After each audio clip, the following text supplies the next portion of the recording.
Welcome to Soccer's Morning Show. It's Tuesday Thoughts here at Soccer Down Here. John here, you there, Maddie Cruz on the ones and twos. And traditionally, Tuesday is our news day where we're catching up on a lot of news that is happening or has happened that we're catching up on ourselves.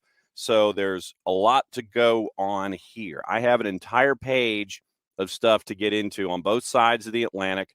You got player transfers, possible player transfers. We got stuff out of Major League Soccer, got a lot of stuff out of the Premier League, especially with what happened yesterday.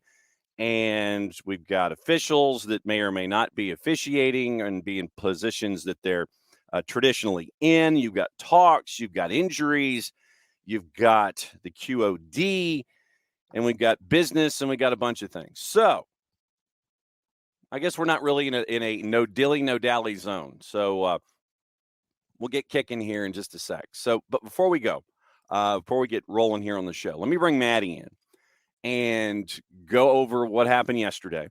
And Maddie got to host hour number 2.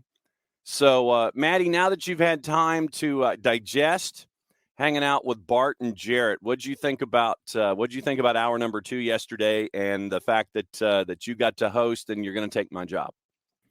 Oh gosh, I don't know if I'm going to take your job, but I mean, but yeah, it was fun. It was a lot of fun. I mean, we just, got to, talk all things soccer. So it was pretty fun. Yeah. And then it was, I was listening in traffic as I was heading to Mercedes-Benz to tape some material for this weekend. And it sounded like you guys were having fun. You were having fun without me. So I blame myself. Quick tease tonight. It is the Tuesday night throwdown. We are in Bogart for Johnson, Gainesville, and North Oconee. It's 5:30 and 7:30. Keep an eye on the weather because it might be a venue change, and if the weather gets really bad, they may have to postpone it. But keep an eye on things. Soccerdownhere.mixler.com, mixlr.com, and you can also go to soccerdownhere.net and go to the click-through, and you can listen that way. Very busy week for us, Maddie. We have 3 venues this week, Tuesday, Thursday, and Friday. So we're getting the miles in this week. Oh, yeah. And let's see. Thursday, we are at North DeKalb Stadium again for Clarkston and Druid Hills. This one will be really intriguing. And then Friday, it is Hushton for Collins Hill and Mill Creek. So we're going from Oconee County to DeKalb County to Gwinnett County. And I mean like the northern reaches of Gwinnett County when we go to Hushton to catch up with our friends up at Mill Creek, Collins Hill and Mill Creek. So business is picking up for us on a bunch of different fronts. 5:30 and 7:30. Maddie, what's the plan? You and Jason off the top? Yep, it's going to be me and Jason. Jason's play-by-play. I'm color. We're going to do the girls' match, and then John is going to take the reins and do the boys' match after us. Yeah, so we'll see. We'll see what happens there. But the girls' matchup, 2 teams off to a really hot start. And this will be a real interesting matchup with North Oconee and Johnson Gainesville. And you know the story about the Johnson Gainesville boys when they were on our air last time. It was the ending of their 31-game unbeaten streak. And I know that everybody who is a fan of Johnson Gainesville is hoping that that the SDH doesn't turn into a jinx when we show up when it comes to Johnson Gainesville and wins, draws, and losses. So we're going to catch up with our friends from Johnson Gainesville. Boys game. Very young North Oconee team, and they're going up against Johnson Gainesville at 7:30. So 5:30, 7:30, Jason and Maddie, they are in charge of the girls' match. I'll be with the boys' match, and we're all going to try and stay dry inside a press box. So as always, yes. Yeah. So if there's anything on your mind, Maddie, obviously just go ahead and barge right in, and we'll go through it. We got a lot of news to talk about today, including questions of the day and all those kinds of things. So thank you for hopping on yesterday and taking the reins. And like I said, barge in when you need to, okay? Absolutely, I will. I will promise to get my my audio issues sorted out before I ever have to do it again. It's all good. All right, so Maddie's going to be in charge of the ones and twos. She's already sending me some news for the morning, and so we'll roll through. So Maddie's going to be with us all morning long, and she's going to dive in and talk things. All right, so Dell is mentioning once again, Ben Pierman's making the rounds. He was on Morning Footy this morning. Apparently, a connection to Latin American players, Fidel Barajas going to RSL, and then getting a call up to a U20 side. So Ben Pierman getting close. Morning, Abby, and we'll get into opening kickoff and promote scarves. And Abby, what I'm going to do, sidebar, I'm going to talk about, obviously, we're going to talk about the Marshall Islands scarf, but I've got an idea for match days. So we'll get into that and coming up in just a little bit. Okay. Opening kickoff. And it is stupidity down here. Opening kickoff brought to us by our friends at Kickoff Coffee and kickoffcoffeeco.com. There's your QR code for those of you who are watching either on Twitch, on our YouTube channel, or on the 280-character app. You click on that QR code, go to our friends at Kickoff Coffee and kickoffcoffeeco.com. Use the code SoccerDownHere15. You get 15% off your purchase. They, in turn, take 10%, reinvest it into the youth game and youth initiatives that they have earmarked as cool stuff. And that way, you get to enjoy Kickoff Coffee, and they get to help out youth games and youth initiatives. Very, very cool stuff from our friends at Kickoff Coffee and kickoffcoffeeco.com. Yeah, Abby, if you want to put the Google Doc in, that'd be great. And we'll rock and roll from there. But we'll get into my idea also for game days coming up in just a sec. All right, morning 4-card, morning Abby. All right, it's stupidity down here. And I know that disappointingly or sadly, or however you want to phrase it, you're going to end up with a consistent round of stupidity down here. And yesterday, it came out in the news that, and I don't know if you saw this, Christian Pulisic is getting death threats now. Death threats. Shouldn't necessarily be, yeah, exactly, 4-card. We need to come up with a banner. 0 days since stupidity didn't happen. So we do need to come up with one of those things like we have at a construction site, 0 days since stupidity. Pulisic was involved in the incidents leading to the ejections of 2 of the 3 Lazio players, and they were sent off in AC Milan's 1-0 win on the weekend. So naturally, that means that as someone who knows all about being CONCACAF-y, and the highlight is that one of the highlights is out there about how Pulisic went very, very CONCACAF-y and drew one of the Lazio players into a card. Target of abuse on social media, and this is from our friends at Soccer America. Once again, no surprise that you're going to get targeted on social media. I get that. People who feel like they have what we used to refer to as Twitter muscles. And so now I guess it's 280 character muscles. So abused on social media, no real surprise. And it includes death threats to him and his family. Death threats to him and his family. I mean, that's real classy-ish. To give you an idea, here's one of the our folks at AC Milan Sydney actually posted some of these. One of the insults, quote, "You and your family must die," end quote. Lazio fans going toward Christian Pulisic on social media. The account on Instagram that was listed, Milan Pulse _ I'm not recommending that you go and click on it because then you're giving them oxygen, but that's just the account as it was posted by our friends at AC Milan Sydney. They listed, Milan Pulse Sydney listed the comments. Actually, you might give this one air if you want to see it. It's not the one that did it, sorry. So Milan Pulse _ they posted a bunch of the stupid death threats for Christian Pulisic.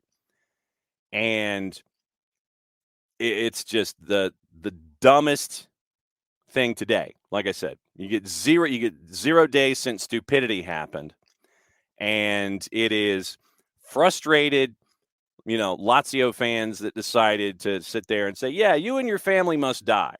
So classy folks going after Christian Pulisic, and they posted a photo in which he celebrated the win with teammates on Instagram, cautioned in stoppage time for a foul on Guendouzi, who was red carded for retaliation. Pellegrini ejected earlier in the match for yellow cards on Pulisic 6 minutes apart. And Lazio also had Adam Maruzic sent off in stoppage time. AC Milan on Okafor's goal, 13 points behind the league leaders. Inter Milan, 1 point behind second place Juve. But yeah, sure. Go ahead and send death threats. That's just real classy.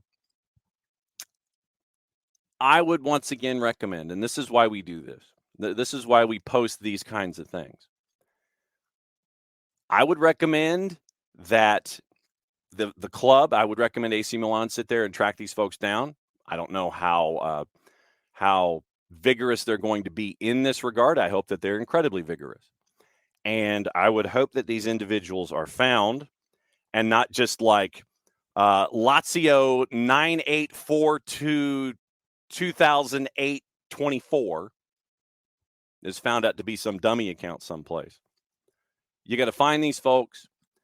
You've got to prosecute them within the fullest extent of the law, within an inch of their legalities. And you got to make sure that they're in a position never to do it again.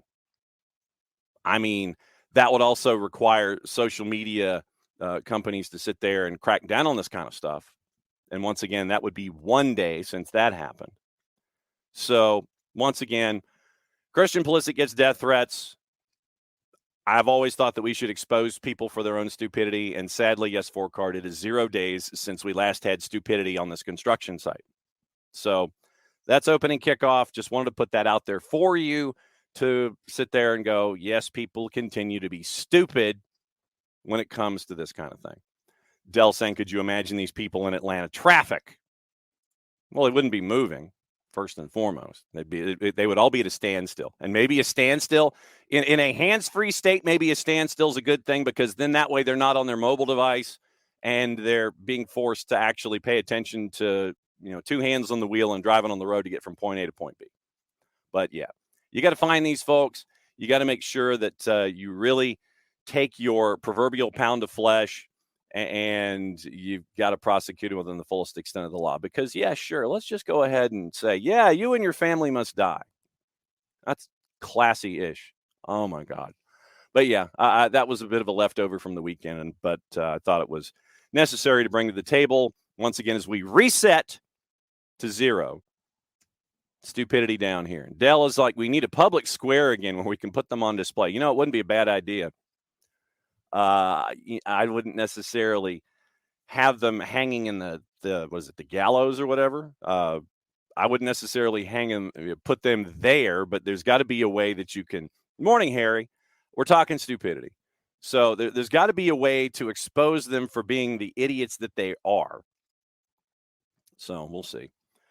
Tom mentions, wait a minute. You think people actually follow that law?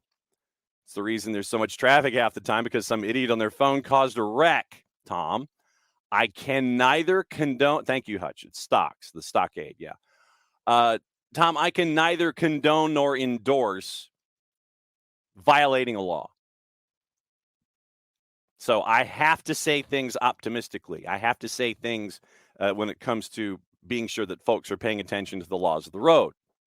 I can't sit there and say, when you're behind the wheel and you're at a stoplight, text. I can't do that. So it's just, look. 2 hands on the wheel, get from point A to point B, get stuck in traffic. Welcome to Atlanta. All right, so that is opening kickoff. Brought to us by our friends at Kickoff Coffee, kickoffcoffeeco.com. Once again, there's your QR code for those of you who are watching on Twitch, on our YouTube channel, or on the 280-character app. Don't forget to use the code SoccerDownHere15. You get 15% off of your purchase. They, in turn, take 10% reinvested into cool stuff, youth initiatives, and programs that they have earmarked to continue to grow the game, thanks to our friends at Kickoff Coffee and kickoffcoffeeco.com. All right, housekeeping. There's the scarf. Once again, remember, $32 helps out the Marshall Islands Soccer Federation. The recent 2-on-1 that we had with the technical director of the Fed, Lloyd Hours, and the director of marketing and communication, Matt Law, they were in Northwest Arkansas this past week, and the pictures are out. Follow all of them on the 280-character app to continue, and on all of social medias, so you can continue to see the growth that they are trying to engage not just with everybody in Oceania and in Micronesia, but here in the States as well because of the Marshallese population. So they came to Northwest Arkansas. The 2v1 is up. I would give it a listen. It's an update on what they were doing. That's the scarf to help out the Marshall Islands Soccer Federation, and it's to continue to grow the game. Once again, 32. If you want the Abstermobile to visit, I can ship it in the mail, maybe another 5, so 32 and 7. So that is the scarf right there that helps out the Marshall Islands Soccer Federation continuing to grow the game, fund their programs, and bring them forward as well as they continue to grow the game. And now Abby, obviously, since she is in charge of doing the Abstermobile deliveries, says that no, I hit the wrong one. I thought that it would go back to where it was. So Abby, just want to put the Google Doc in here. Supposed to send those to those who paid. We can send out and have people fill out after they pay, and she can mark it paid. Also, Abby, what I want to do is I'm going to print the page on cardstock, and the next time I see you, I will give it to you so you can have it there in the supporters section so folks can see what's actually going on. And so that way they can see the benefits of it, they can invest, and they can actually see the fruits of their labor. So it would be like the order form from the website. I'm going to print it on cardstock, give it to you. And you can have it there in the supporters, in the supporters area, whatever you want to call it, the supporters lot, and folks can come by and see what they're up to and what they can do to help out the Marshall Islands. So that's the scarf. And that is helping out Abby and helping out the Marshall Islands. 32 if you want the Abstermobile to deliver, or if you want to maybe even pick it up at a future home game, or 32 and maybe 5 if you want to have it shipped in the mail. So once again, that's our friends at the Marshall Islands, and you can help them out as well. So that's the early stuff. We bring in Jarrett. Jarrett's here early in the morning, and we've gone through stupidity down here, so you don't have to worry about that. And I know that yesterday there was some stuff that you guys got to discuss. And thank you, the Gulch. I didn't know if it was. Is it officially the Gulch? Are we gulching, Tom? Is that how this goes? I mean, is it officially the Gulch? Are you back at the Gulch instead of the lot that you were at? The gulching sounds like a very uncomfortable verb to use. Yes. Yeah. The activity of being at the Gulch. You were gulching. I know, but I know what it is. From here, I know everything. I know what's going on here. If you tell someone, "Hey, I'm going to go gulch today," that sounds incredibly uncomfortable or inappropriate, or both. It does. It absolutely does. So yeah. I mean, like I was trying to come up with an active verb. So the collective name for all the SGs is wherever they are, it's the Gulch. Okay. And Rich Ransom doing the breaking news from the Northeast. It is per John George of the Philadelphia Business Journal, Philadelphia Union, exploring the idea of expanding Subaru Park to have more premium areas and general seating to increase the overall seating beyond the current capacity of 18.5. Oh, my God, you need to. Club has sought out the help of the Gensler design firm, Philadelphia-based, to help identify opportunities to expand the seating. 9 different plans the union are evaluating. None will be implemented before 2025. The union have added more than a dozen new sponsors, renewed or extended deals with 14 existing corporate sponsors. And so doing the Lord's work, Rich has the link to the Jose Nunez tweet and the link to the article. So, oh my God, do you need to expand? I didn't know it was 18.5. Boy, do you need to expand past 18.5. You're doing yourself a disservice by being that small. I get it when you built the place, but you've got to be larger than 18.5 these days. I think you do because of the demand of tickets in Major League Soccer. But yeah, right now, so it appears that the folks in Chester are looking to expand. You just can't expand one direction. You can look at the other 3. If you expanded in one other direction, you'd end up in the river, and that would be bad. Although seeing a soccer ball maybe being launched into the river like they do in Pittsburgh occasionally would be kind of funny. But 18.5, too small. You've got to expand it. And I'm glad that you're looking into that because it's long overdue. Jarrett, what's on your mind this morning? Honestly, not a ton. We got Champions League this week, kind of getting prepped for that. I'm in preparation mode right now because I'm about 15 days out from U.S. Open Cup game to cover for Apotheos. We've got we have Apotheos hosting U.S. Open Cup at Silverbacks Park. So Georgia Lions from Lions. Nisa. Don't even know where Georgia Lions are playing. I don't either. Don't know that they do either. I don't either. I know they've mentioned Dalton, but I don't know if that's set in stone. Yeah. Yeah, so like I'm kind of in gear up mode for that to see what's going on for Apotheos, and then also I don't have to call the game this weekend for Atlanta, so I'm not geared up like prepping for New England the same way. Yeah. I'm just gonna go enjoy the New England game, and then eventually, we have 2 games coming out soon. Also, the NPSL schedule should be out very shortly as well. Yeah. So business is about to pick up pretty quick.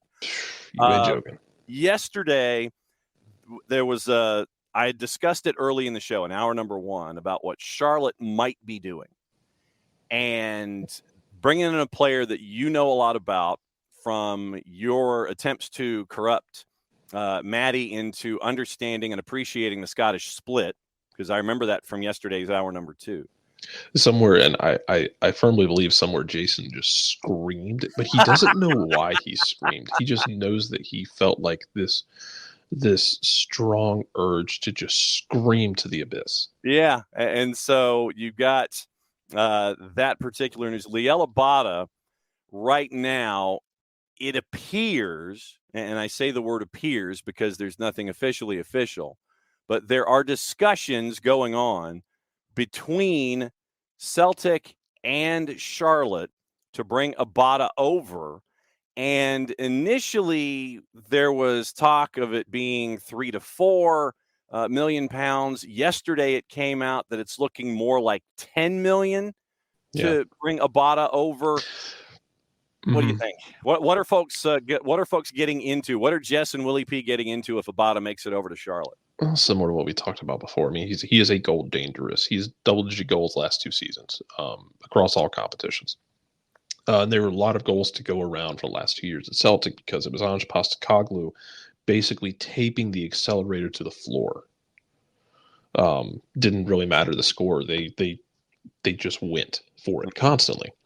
But a very goal dangerous winger, tricky. A lot of what they did was they would get their wingers wide, and if you've watched Spurs, you've seen some of the magic of this, or some of the idea of this is they'll get their wingers very wide, and they'll underlap their fullbacks into that half space through the channels.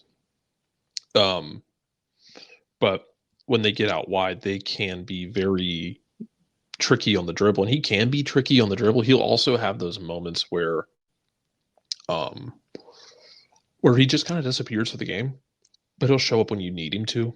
Like he had those games where like you forgot he was there till he scored in like the 84th minute. But he has if you go look up his highlights, he has a lot of like waiting at the back post, making diagonal run into the box, timing it really well kind of things. Just depends on how they're able to play with him, because he has not been great this year, but he started the year banged up. I think he's played 10 games. He wasn't starting every game even when he was healthy, and I think he was trying to get back into it. And then you have the whole issue in Israel with Palestine that really weighed on him and was mentally impacting him. And I think Brendan Rodgers was giving him time off and letting him deal with his own personal concerns with that, and any mental stress he was dealing with it. But it sounds like he wanted to get out. And if the thing is because the original report I think was like 3 million, it was. which would have been a steal. He's 22 years old. He'll come in under the initiative. So it's not going to kill you on the cap hit either way. But he is, if it was 3 million, it would have been a heist. Yes. Like we should have reported Charlotte for theft. Yes. 10 million pounds, $8 million, give or take, however you want to translate it. That's more in line. Celtic actually gets a profit out of that because I think they paid $5 million for him when they got him. out of Israel, 4 or 5 million. Second division club in Israel, I think, gets at least Mm-hmm. 20% of the pass as well. So Celtic will make a little profit off of that, so they'll be fine with it. And I think it's the best thing for all parties. Like Charlotte did all their business at the end of the window for whatever reason. With Joswiak and with damn, what's his name? Swiderski. Yes, they did their business at the end of that window. It was always going to be tougher to bring guys in because, like, yeah, MLS's window is still open till April, but other people's windows are not. So you're looking for guys like this who are like out of favor, who are looking for a change of scenery and where it can benefit both of them. Like, that's what you need at this point. Yeah. If you're Charlotte, that's who you're going to go and get, because you're not going to be able to get like key impact guys from other clubs right now, because those other clubs, their window is closed. They're not going to want to sell. Mm-hmm. So I wouldn't be surprised if they bring in another player in the summer to fill one of the other spots. But yeah, I think this is best for all parties. He gets out of Glasgow, where it's gotten really uncomfortable for him, and he can get a fresh start, hopefully stay healthy. And then for Charlotte, you're not really buying low on him because his value has gone up over the last few years, but like you're getting a guy who just needs a change of scenery, who's still 22 years old. Yeah. And you're seeing what you can squeeze out of him. But we'll see how he fits into what Dean Smith wants to do. They've been really structured the first two games, Charlotte has. So, let's see what it does. But yeah, very, very goal dangerous winger. I think he's good on the dribble. I think he's going to have those stretches where he's good, or he just kind of disappears. But like I say, he moves well off the ball. He'll find those moments where like he'll score a goal after doing nothing all day. So yeah, and so I know a lot of us were looking at that 3 to 4 million, sitting there going, man. But now you're like 10, and you're going, okay, that sounds a little bit more normal. And Charlotte, because as you said, they don't have Juzviak or Swiderski anymore. They need DPs and they need help up top. And he would be a U22. He'd be a U22 for one more year. Yeah. So he would help them out in the cap sense for this season. And then they'd have to figure out what the heck they were going to do in future seasons if Abada does come over and he is a part of that offense. Well, I mean, I think you're just going to convert him to a regular DP at that point.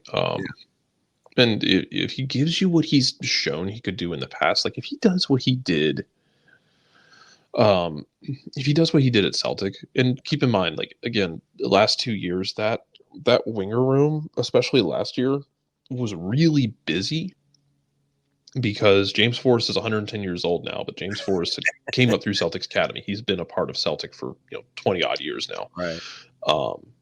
But James Forrest still was getting minutes. Daisen Maeda was in Japan, would scored at the World Cup for Japan. Jota is Portuguese winger who went to the Middle East and didn't even get registered. It was really weird, but like one of the Saudi clubs offered Celtic like 30 million for him. Yeah. Which for comparison is let's say somebody rolled in and offered Atlanta like 35 million for Saba Lobshanica. That's what we're talking about. Where we're like, well, yeah, we're gonna take it. We're never getting that offer again. Yeah. It's not to say he's bad, but it's above value. Yeah. Hey man. Yeah. You want to offer us that? We're not going to sit here. They offered Celtic a deal like nobody in Saudi Arabia had a globe and thought Celtic was in England. Yeah. Like the England surcharge applied to the Scottish teams. I promise it doesn't. Go ask the English clubs when they go and they go take players out of Scotland. It's not the same thing, but that was a very busy winger room. So I mean, he was fighting for time there. Yep. But if he gives you like I think in league, I think he had like 9 goals and 6 assists. If he gives you that in his first year, kind of getting resettled, dealing with a lot of what's on his mind with the war, I think you'd be happy with that. And then you want to build on that because again, he's still just 22 years old. Yeah. So there's room for Abada. So keep an eye on that particular transaction, probably happening involving Charlotte. And they're going to, once again, have to, they bring in Abada. He's a U22, but they're going to have to save one of those DP spots for next year because of Abada and the Earth rotating and having birthdays and cakes and things.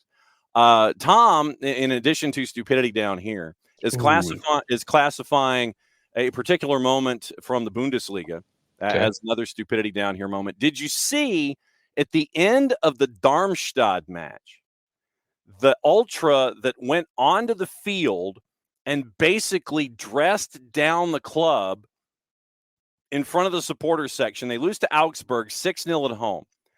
The ultra goes onto the field and for like a minute and a half is screaming at the top of his lungs at the club. And they're all standing there and taking it. I mean, literally, it's like dude comes out of the stands. He's letting them have it with both barrels, and the club is just standing there and watching him do it. I mean, no cops, none of the Sûreté came and grabbed him by the arms to put him back up in the stands, because I think this is something that they do there at Darmstadt. I think that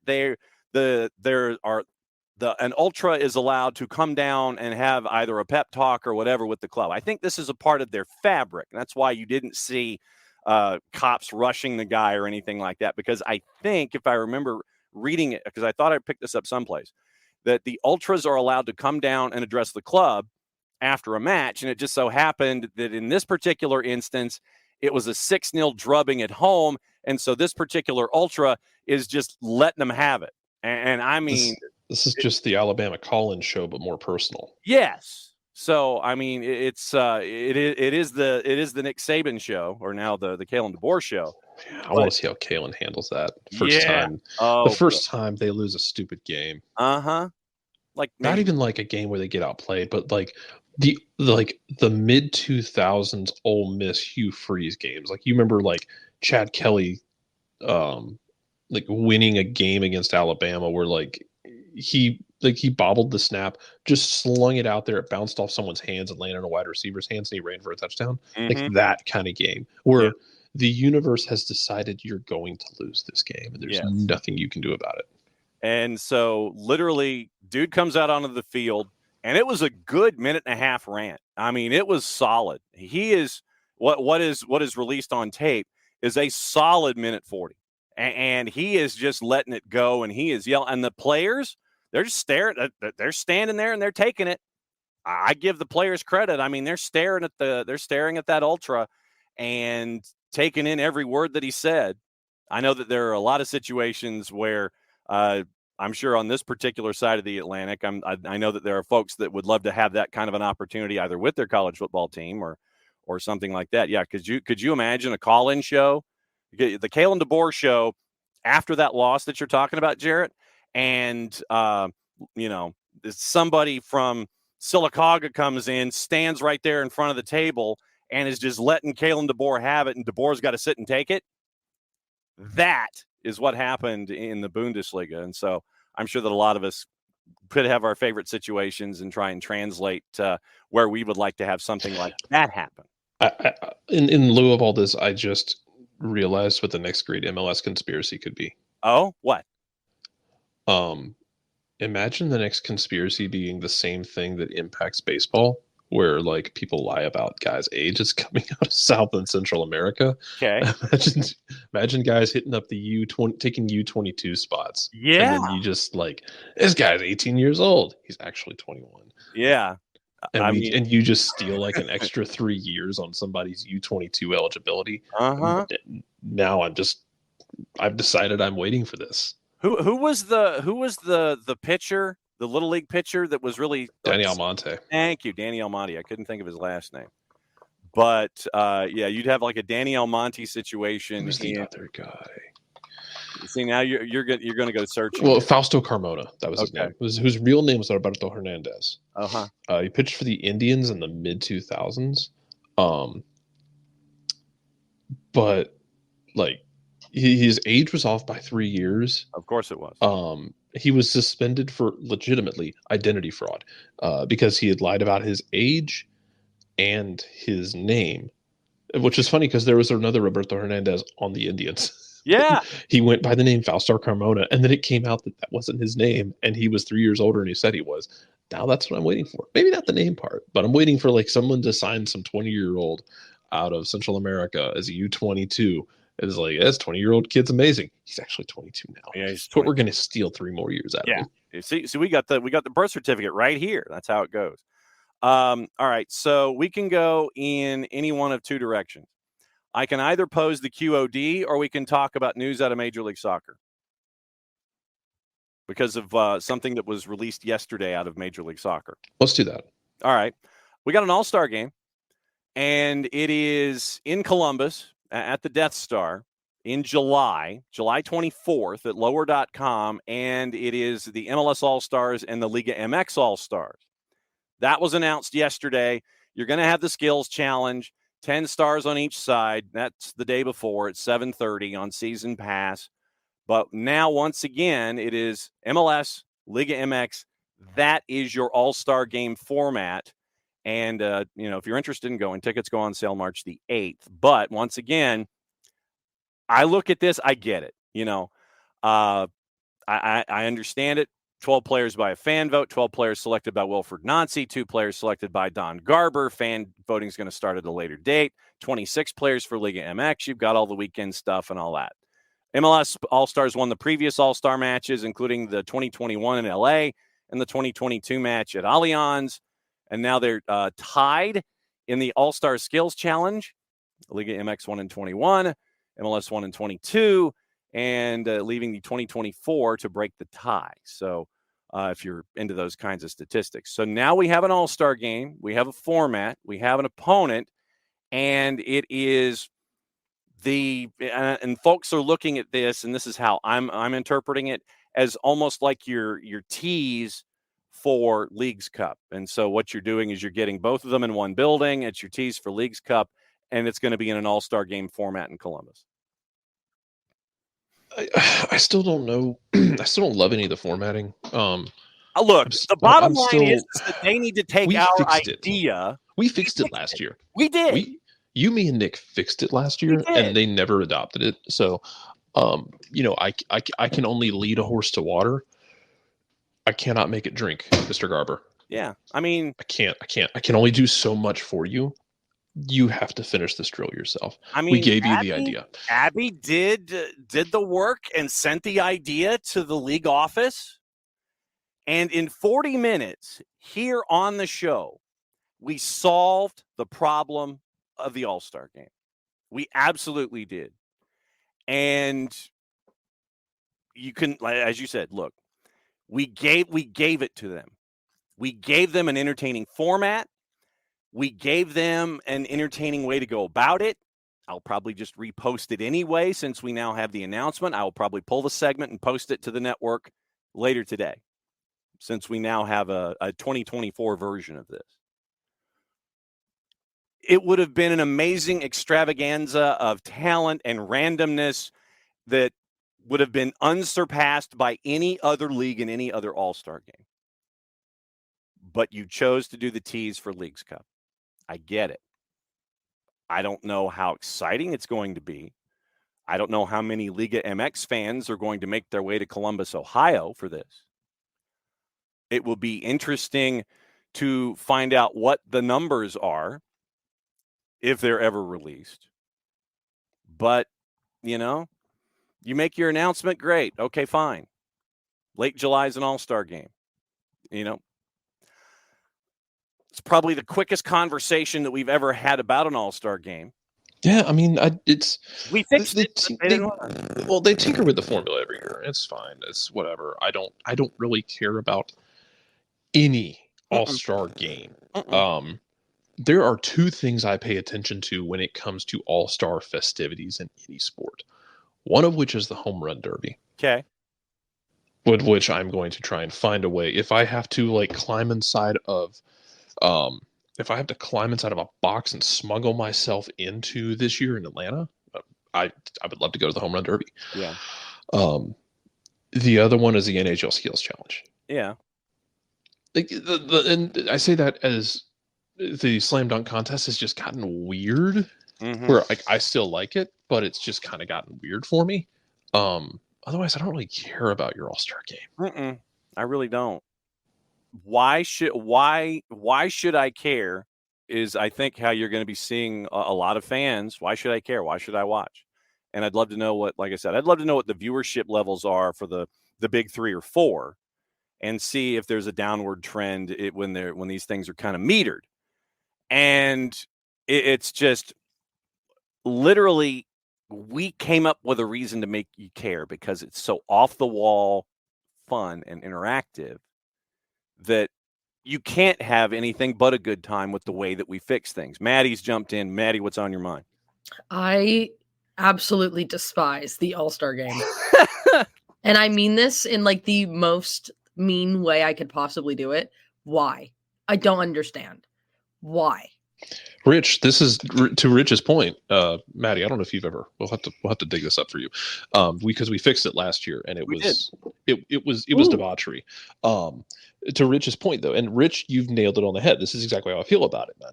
Is that All-Star game? Why are we trying to make it so serious? Mm-hmm. It should be fun and stupid and off the wall, and you should have more questions than you should have more questions than answers when the All-Star game is over. Mm-hmm. So what was this plan? Like, what did y'all like? Hang on. Well, all right. Filibuster for a little bit. I'm going to see if I can download it and play a little bit of it. So, filibustering. Yeah.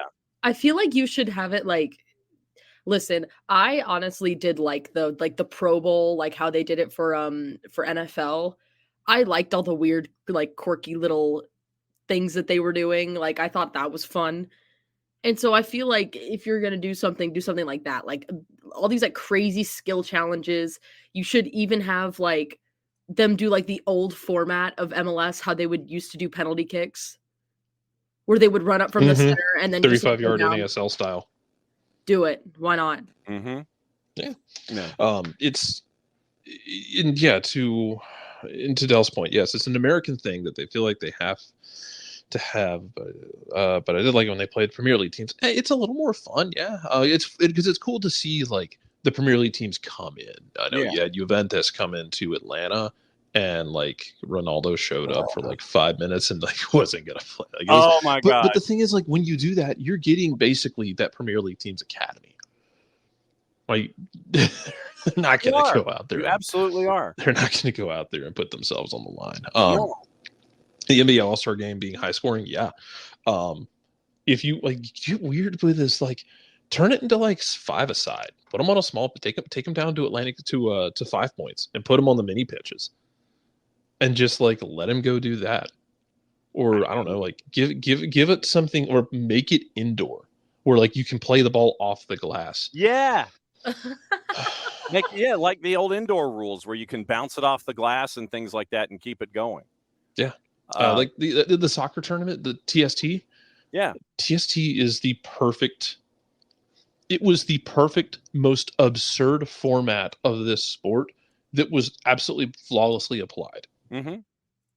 And you end up with, Dell, it's an American thing, and feel like they have to have, but I did like it when they played the Premier League teams. But once again, you're still bringing those teams over. But what you end up doing is, you're not making it enjoyable because they're bringing those 12-year-olds over. I mean, it's just, it's something where you're going, all right, we need the payday, and we'll bring them over and we'll sell the joint out, and you get to see a bunch of kids wearing 60s, 70s, and 80s. If that's cool. Rich, yeah, and I mean, Rich, the high scoring All-Star games for for the NBA, those are fine. I mean, the 189 to 174 kind of things, that's what you're looking at for the NBA, and everybody's, friend went last year, said 90% Arsenal fans in the crowd. Abby wants a hockey rink. Dell likes your idea, Jared, about TST. Abby wants north, south, and east and west and those kinds of things. So Abby said this. Here we go. Abby says, I sent all of our ideas we fixed last year and never got a response. They probably didn't open it, first of all. Anyone who did open it probably wondered who our supplier was for whatever hallucinogens we on. we were on at that moment. Yeah. And then just like maybe kept it for a giggle and then probably hit the delete button.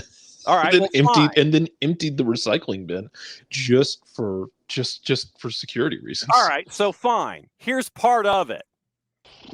You're stuck with it. I preferred I would love if they would be able to keep doing the thing where it's like, hey, we're going to get Liga MX to bring up a bunch of guys. That's the first and we'll bring our guys and we'll just have a US-Mexico, a hootenanny. I liked that idea personally. So Jared had the hootenanny figured out last year. If you want to get rid of the actual All-Star game altogether, good luck. It's not going to happen. There's too much money involved and there's too much history involved, and they're not going to do it. And I know history is a relative term for a league that has only been around since the mid-90s, but it has value to them. They don't just want to drop it straight out. But I guess find a way to make it fun as possible to watch and fun for the players as well, because when you watch an All-Star game, you can tell real damn quick which ones are having fun and which ones is just like, I'm just here because I get the extra paycheck and a little vacation and I have to play, and I'm kind of about it all. Like, baseball has had a couple stretches like that. NFL has tried, and I give NFL a lot of credit. They are trying different things. It's not always going to work, but I appreciate the effort to try and make it more fun. Bring back goalie wars, for God's sakes. Keep the skills competitions going. Let them have fun and let people see the human, fun, childlike side of these people. Jared mentioned goalie wars last year. What did we see? Well, we got goalie wars back, Matt. I don't want. Go ahead. Oh, it's all right. So let me see if this picks back up. Any teams. Okay, go. Players, and by the way, Milan is no longer an Adidas team. They are a Puma team. Puma, okay. Yeah, they are Puma team. Right. The Burn was asking in the chat, but I don't want any player to get injured against some European academy team. Nope. It makes no sense. This is where I think the NBA does a really good job, where they do like the pickup game format, where it's like, we're going to name two captains and then you pick your teams. It doesn't necessarily have to be East West. It doesn't have to be, where you could have like Almada picking his team and then you could have Carlos Vela pick his team, and that's just how it goes, right? So and that literally. So what I'll do is a public service. I'll post this later. It was about 40 minutes of the Twitch pitch and all of us figuring out a solution. And in that clip that I just played, Jarrett, they actually listened. They picked up two of your ideas. It's great. Liga MX is one of them, and they brought back goalie wars as a part of the skills competition.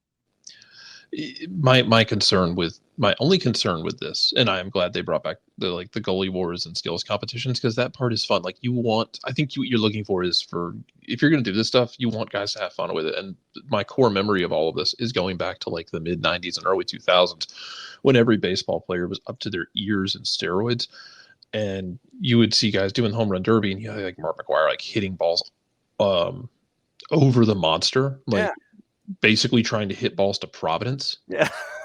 Sammy Sosa hitting them up into the 755 club in Turner Field. But you had guys like sitting there with their camcorders out with their kids, like goofing off and being silly. Like, you want those fun moments, and you have to find a way to make it fun for them.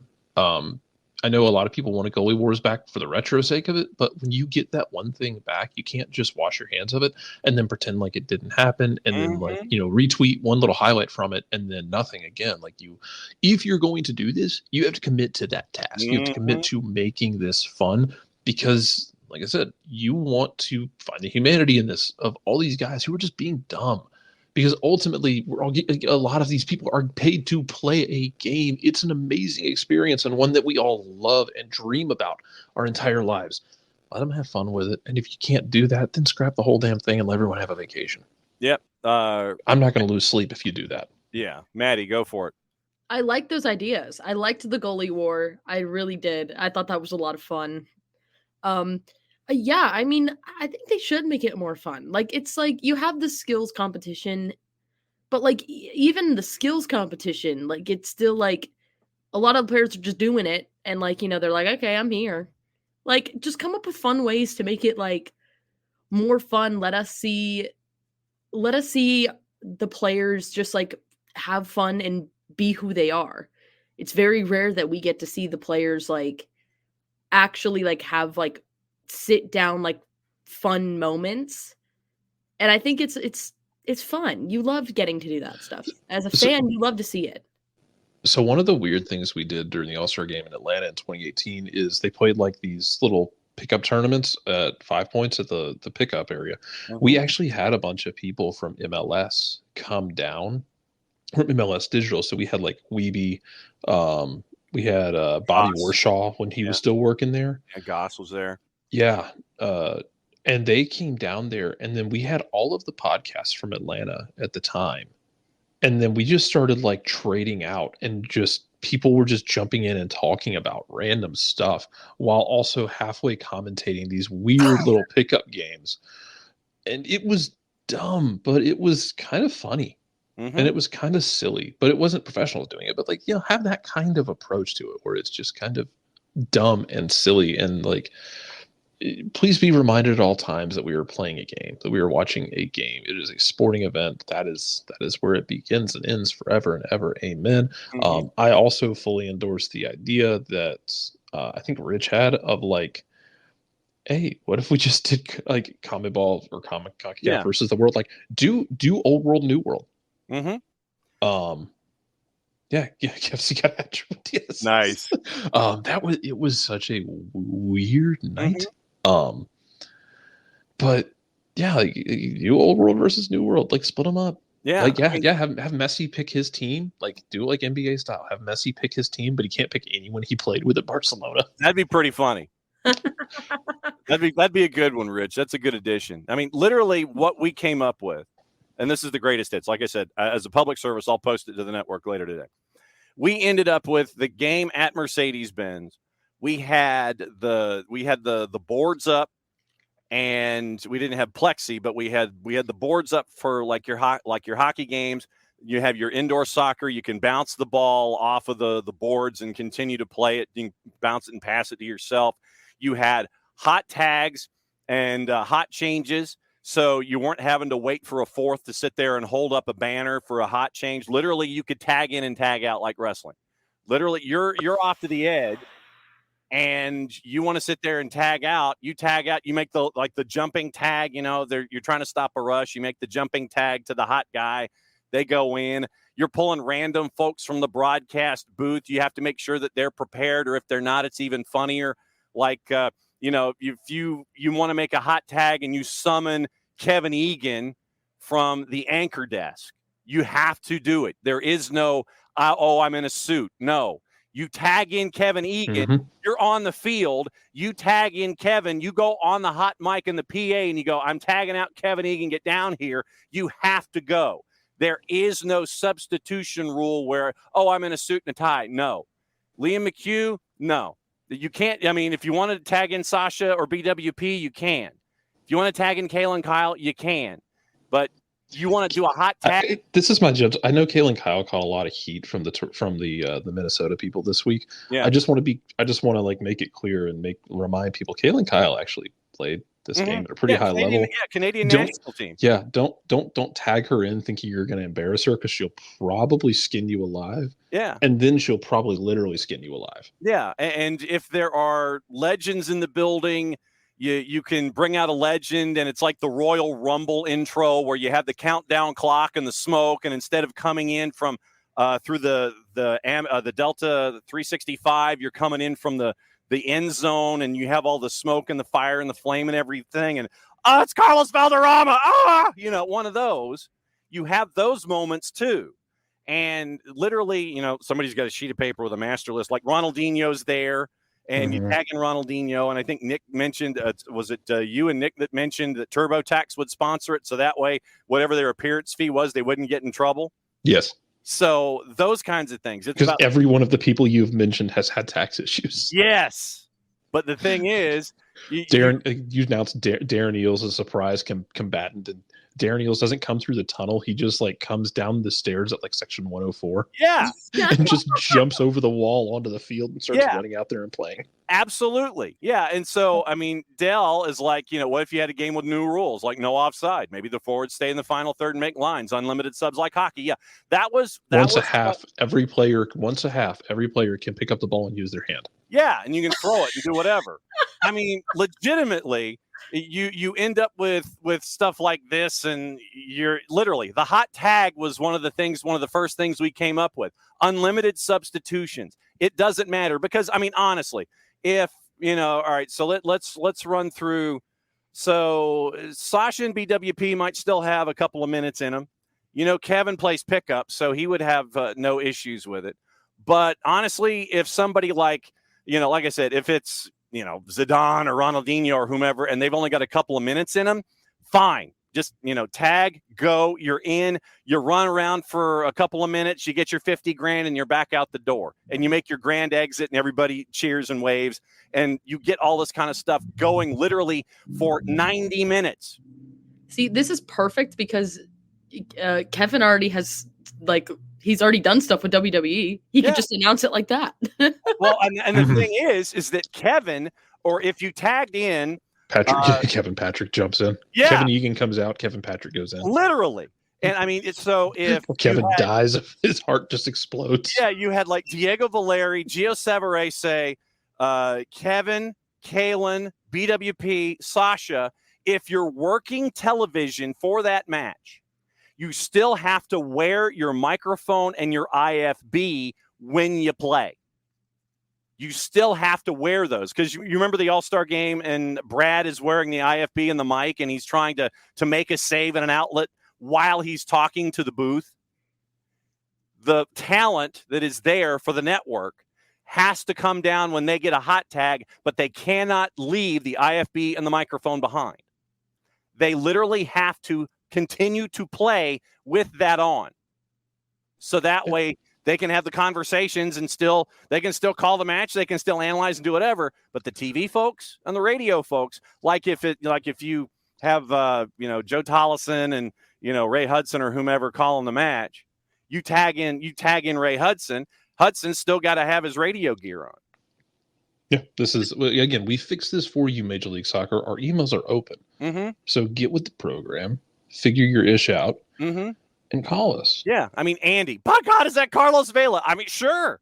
If he wasn't voted in, if he wasn't brought in as one of the 24, and you want to have him as an unannounced wild card, surprise entrance, Royal Rumble style, mm-hmm. you got to do it with the buzzer and the countdown clock. Oh, well, we're absolutely having Drew McIntyre show up. Yeah, and have him wear his. He's coming in with a Rangers shirt. Yeah, absolutely. Yeah, he's coming in with his Rangers XXX jersey. So what? It doesn't matter. Drew McIntyre is coming in. He's there. Sheamus, you could have him wearing his Liverpool gear.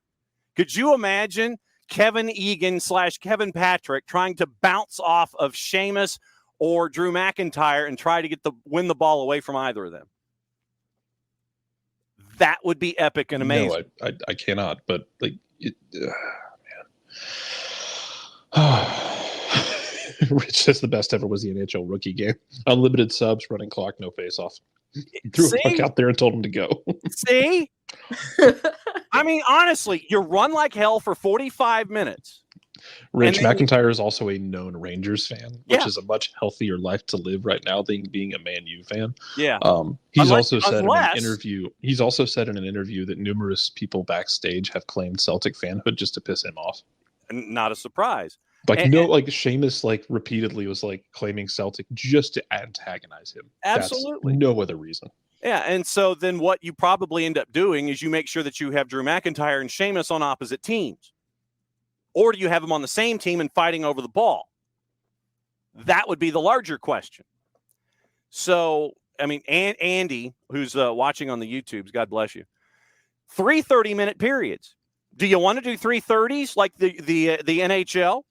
Or do you want to stick it to 2 45s without any kind of stoppage time? Basically, if you're running around like hell for 45 minutes, you stop at 45 and there's no added time.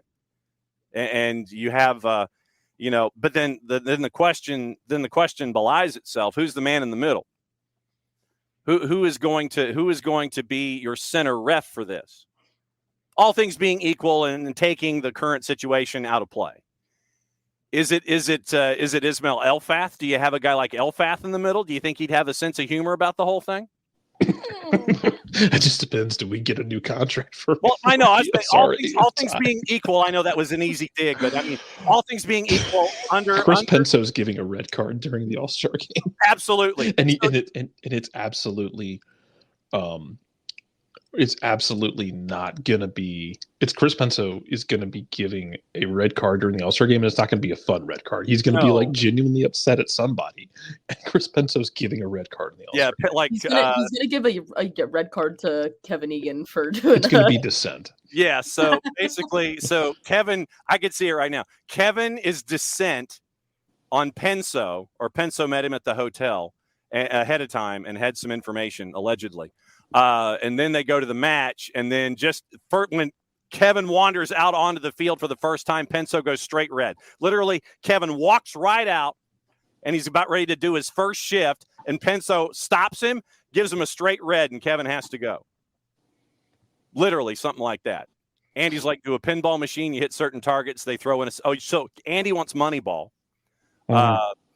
I think Rich wants USL All-Star, 4 teams from East, West, League One, and Super League. Hey, or W. You throw in, you get the W to go with the Super League. You throw that in there.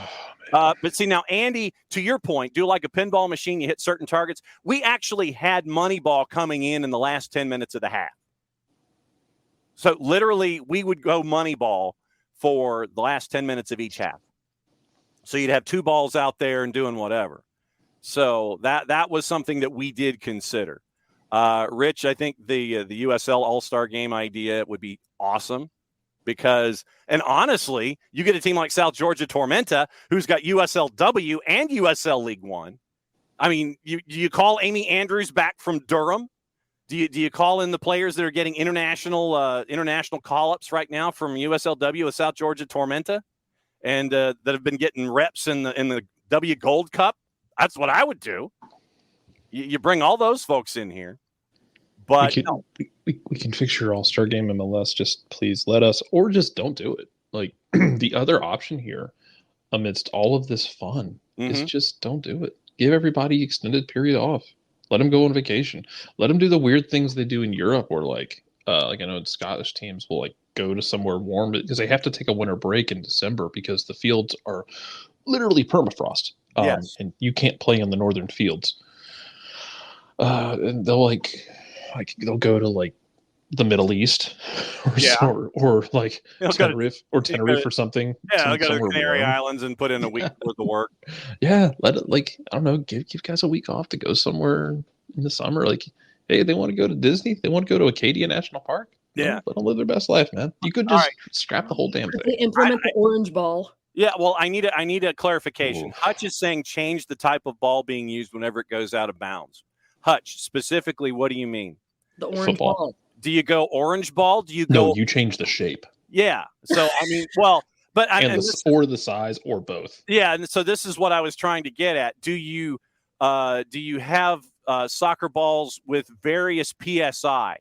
Like one is slightly above what it's supposed to be. One is it's like the Three Bears. It's a size. If the ball gets dribbled out of play, John, a size 5 ball is going to come flying back in. Okay, all right, I can see this.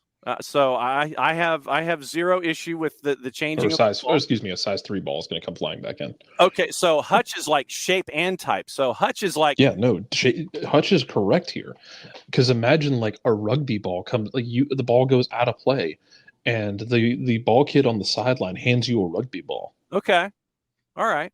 And you just got to go. Yeah, and you've got to play by Australian footy rules. You've got to bounce it every 10 yards or something. Well, no, we're not. No, you keep it on the ground. We don't want anybody getting hurt. Okay, so you want it to continue to be soccered. You don't want to switch over to AFL rules. That's the fun of it. Okay. You change it out, and then when that ball goes out of play, someone's going to throw in a tennis ball. Okay. And so Ronaldinho gets to juggle a tennis ball for a couple of minutes trying to score, and he probably would from 25 anyway. Mm-hmm. So okay, so I see where this is going. Just picturing Andre Blake infuriatingly trying to catch a tennis ball with those giant oven mitts. And apparently Andre Blake is going to be back for the next leg of. You're welcome, Rich. You get your goalkeeper back. Yes. Andy's like, or every time it goes out, the ball goes down one size. I'm fine with that. A 3 comes in, then a 1. Okay. And then what happens? But then what happens if it goes over the boards and you get a 1? Do you play imaginary? It's like, hey, I'm. Then it becomes a tennis ball. Okay, you go back up to 5 and go back down to 1, basically every single time. It becomes a tennis ball. Okay. Then a golf ball. Okay, just checking. Then a marble. Okay, like I said, I was trying to. I needed a clarification. Yeah, I needed a clarification here. So that's what I was hunting for. So when, so basically we have added to our extravaganza last year. Eventually it's a Nerf ball. Okay. Yeah. And not like a Nerf soccer ball, but like the whistling Nerf footballs that they used to advertise in the late 90s with Peyton Manning. Yeah. Where like you throw it in his. Yeah. Yeah. Yeah. Those. Okay. Does it have the tail in the end? Oh, absolutely. Okay. The tail is vital. So if you line this thing up and you kick it right, maybe you get a little rotation on it. Yeah. And you just get this whistling ball sailing through the air while whatever keeper has to make the save while also not laughing at the absurdity of this. Hugo Lloris laughing at the absurdity of this, all wondering what he got himself into by coming. Hugo's already wondering what he got himself into because he had to stand in the frozen tundra like he was filming The Gray Part 2 last week while giving up 3 goals to RSL. Yes. And by the way, Ryan Hollingshead, after the match, he was less than pleased about all of that kind of stuff, and Hollingshead actually said that it would be something to take to the to take to the frickin' MLSPA. What? Here's first off, so what I'll do. All right. So Steve Cherundolo, you know how mad he got. So here's Ryan Hollingshead after the match, courtesy of LAFC. This is their post-game press conference. Here's what Ryan Hollingshead had to say when he was asked about it. If I could ask one follow-up, as a player, is this something that you take to the Players Association? I mean, how do you guys sort of assert your rights saying here, I don't know, did you not feel unsafe on the field? Absolutely. No, my lower back is killing me from, it's just like trying to run on an ice rink, right? You're just sliding and slipping the whole time. So the whole goal is just to not fall over and hurt yourself. And it absolutely will be taken to the Players Association. I know our rep will be having that conversation immediately. But the thing is, for us, we're fighting for big things here. We're fighting for Supporter Shield. We're fighting for MLS Cups. Like losing 3 points here on the road in a place that we historically have been phenomenal, and a place we think we can come in and get 3 points. Who knows if at the end of the season that's what separates us in a Supporter Shield race. And so to have a game like this where you just can't even call it football or rely on any sort of skill in the game, it's just frustrating. And it's not Salt Lake's fault. They're doing what they were told to do. We have to play too. And credit to them. They came out grittier and willing to I don't even know, play, I guess, with the conditions. So we'll have the conversation before, or for sure, but at this point, what do you do? So Hollingshead wants to go to the MLSPA with what happened in Salt Lake City or in Rio Tinto. Last time I checked, RSL scored 3 goals and you didn't, and the conditions weren't any different. So they seem to have navigated it pretty well. I mean, he acknowledged that, though. Yeah, he did. That's the thing. It's like you acknowledge that they play better, but no, we're going to take it to the MLSPA. Yeah, they're going to take it because, I mean, I think one of the reports was like it was a significant amount of snow that fell. Yeah. By the end of that game, John, have you ever played Donkey Kong Country? He asked, half knowing the answer. So there's a level of Donkey Kong Country in the middle part of the game that's in the snow, and it's tricky because it's ice and your mid-90s rare software giant gorilla can only like can only do so much. But as the level progresses, the snow gets more intense to the very end, where it's almost like a whiteout and you can barely see what's happening. That's kind of how the end of that game felt. Yeah. And so, good on you. By the way, Go ahead. Here's Steve Cherundolo, by the way, after the match, courtesy once again of our friends at LAFC. Steve, difficult conditions to play in. What kind of positive takeaways can you take away from this match and the fight? I'm not sure there are any positives other than we didn't have any injuries. It was not difficult conditions, impossible conditions. An absolute joke that we had to play today. Not safe for the players. One of the worst professional sporting events I've ever seen in my life. I feel terrible for the players. We put them through this. Game could have been and should have been called many times beforehand. In my opinion, an absolute disgrace that we played today. So there you go. Steve Cherundolo. Yeah. They were not happy to have played that game in the snow. Were you able to find out if he played in the... He did not. I checked. Okay. You know who was on the bench in that game? Breck Shea. Oh, belated happy birthday to Dane Brecken. Belated happy birthday to everyone's favorite waterfowl. Yes. Dell, who had Donkey Kong Country on their bingo card for the morning show? Not me, but that's how this rolls. That's just how we're wired. Abby says still likes having 4 teams of different ages, 2 teams playing each other 24 and younger, 2 teams 25 and older. So she wants to have like youngins and then vets. And so you got all that kind of stuff. And by the way, Hutch on Twitter posted a story where apparently there exists a variation of soccer where 3 teams face each other at the same time. It literally looks like the old TNA ring, where it is 1, 2, 3, 4, 5, 6. It's a 6-sided deal. And it literally is a variation of soccer where you have 3 teams face each other at the same time. I don't know if you could do that and do it on a regulation surface, but yeah, Hutch says that there is a way to go about things with a 6-sided pitch and 3 teams playing at once. So you got that. But yeah, I mean, we announced the All-Star game literally, and for the second year in a row. For the second year in a row, Maddie, we announced that the All-Star game exists, and we fixed it again. Listen, we continue to fix the All-Star game. MLS listened twice to Jarrett. They didn't do anything having to do with the game itself, but the skills competition, they brought in 2 of Jarrett's ideas. They brought in goalie wars, and they brought in the idea of Liga MX versus Major League Soccer. So they're listening. They're listening. They're just not implementing the whole thing. We're on the right track. They just need to take more of it and go. So what we'll do is, like I said, public service. We'll post last year's fix of the All-Star game to the network later today, and we'll pull this fix of the All-Star game and post it separately for the morning show this morning. So we are fixing Major League Soccer's All-Star game a year at a time. I'm just happy I was able to be a part of this one. See? Yeah, see? I mean, honestly, that's the thing. How did you finish your last sentence? This was fun. Right. Exactly. That's what we're getting into here. That 3-letter word. Oh, my God, let's have some fun. And you don't want folks injured. And you do that with the minimizing of the players being out there on shifts. You do the hot tags, those kinds of things.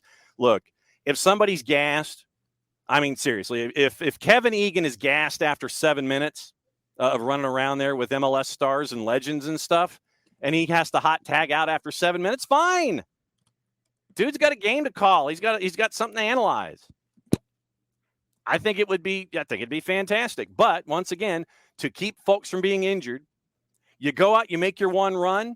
You know, Ronaldinho's out there and he goes from one end to the other and he does some skills and some tricks and everything, shoots on goal and scores or comes close, and Andre Blake makes a save, or Hugo Lloris looks at him and is just like, yeah, I'm going to let Ronaldinho score, and he's mesmerized by the whole thing.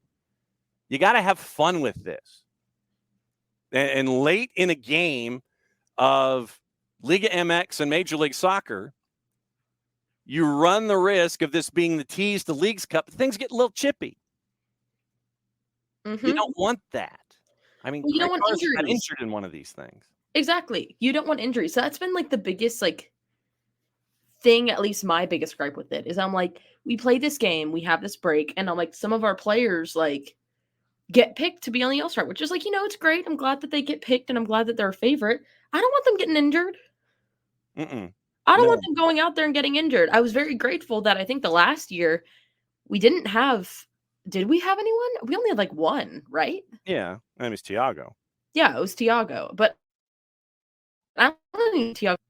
Did he? Am I going crazy? No. I mean, it was a cup. I mean, it was a cup of coffee.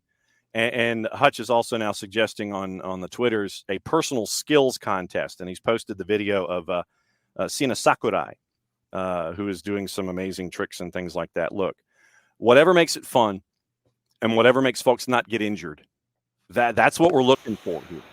Absolutely. And when you have all of these ideas that we are all workshopping here on the morning show, and coming out with all of this and having fun with it. And I know that Kevin Egan is a part of one of the central media fulcrums of this, because I know he plays pickup. That you get that desk of Kevin, BWP, Sasha, and Kalen Kyle. You get them out there for hot tags. They'll run and do it. Absolutely. Give them a couple of minutes. I mean, I would do it, but I would stand around because I sure as hell have no endurance to do anything like that.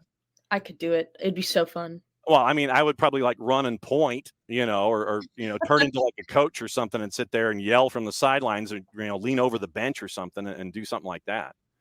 But yes, have fun with an All-Star game. Yes, I understand that this is all about the tease to getting everything squared away for Leagues Cup, but we here at SDH want folks to enjoy it. We want those who are engaged and have to be playing it to enjoy it.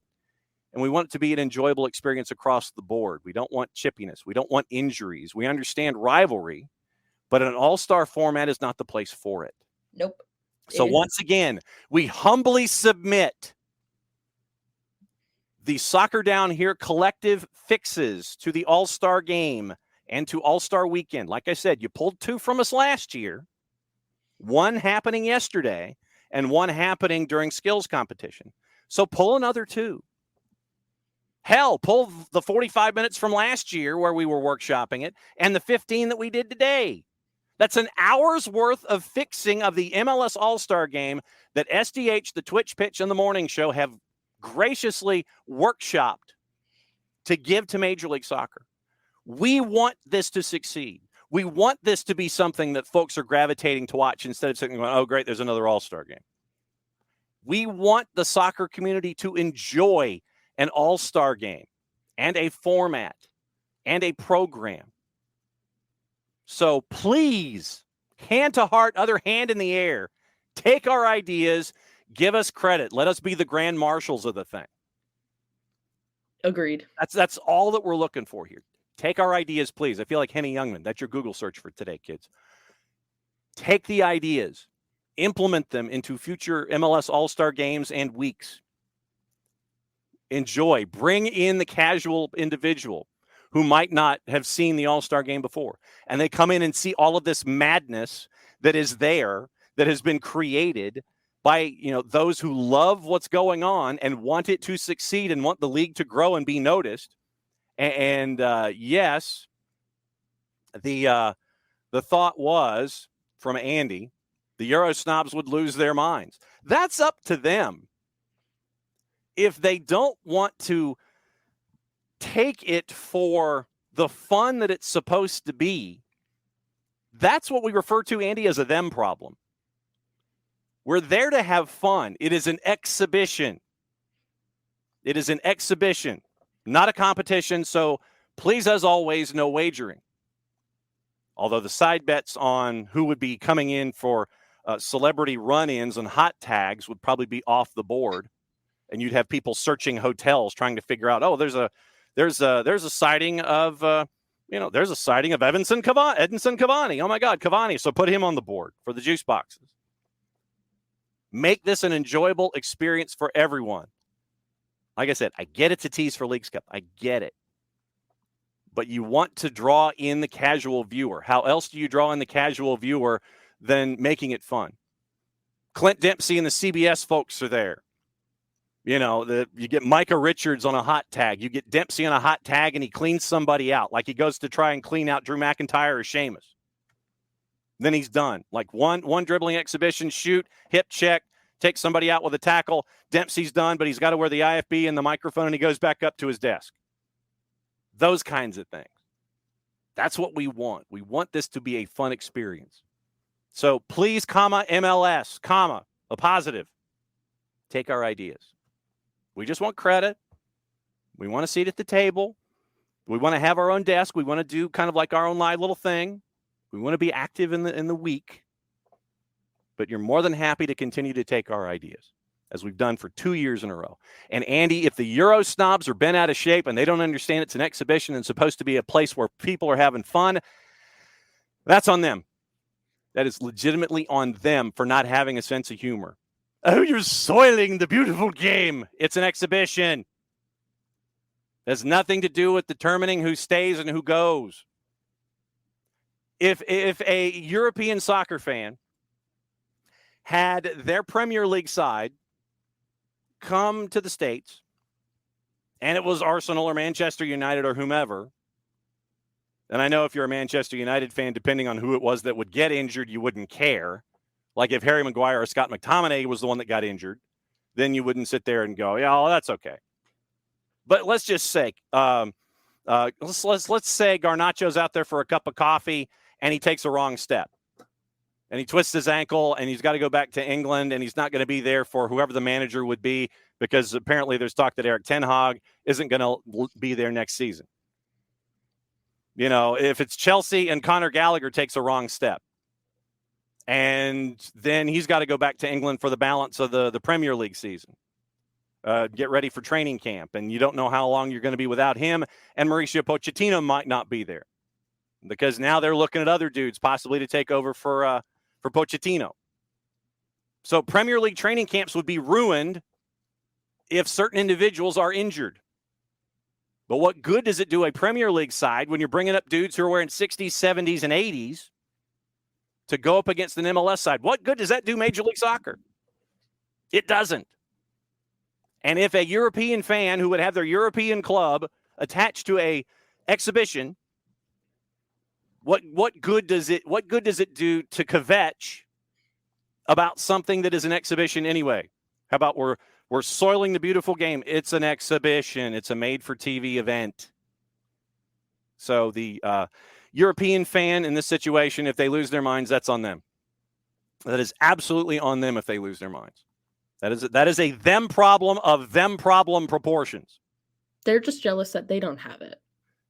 See, I mean, if we ended up, if we did as a part of soccer over there, and Nick, by the way, who is traversing the planet right now, and he is shooting beautiful things, and he's having to be in multiple cities in the same day.